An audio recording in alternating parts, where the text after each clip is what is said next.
the last thing you want if you're in a serving uniform, based on or deployed on operations, no matter where you are at the moment, you know, these are areas where you've got to put a lot of the mentality side of it. You've got to be totally devoted and switched on to what you're actually doing. Again, the last thing you need to be thinking about is my job safe? Particularly if you're on the front line. How can they expect British forces or armed forces to have the morale that they actually have when they're facing the axe to fall at any time, any place, to anybody? It must be taking its effect.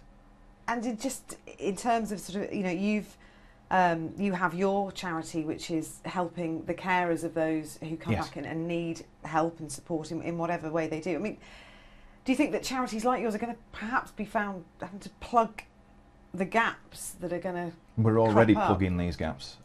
We try and work together. There is a whole multitude of charities that are out there, forces based and non-forces based, and we're already trying to plug the gaps. We're already receiving calls and emails with regards to former service personnel who have found themselves homeless, for instance, out of work, facing the axe, for instance, or some that are still serving that aren't quite coming out to say, I think I may have a problem, I'm going to get made redundant. They're not saying obviously the name and the rank and names at this moment in time, but they are doing it anonymously. We're seeing these on the forums. What's going to happen to my job in the next 6 months? So it's making its impact already.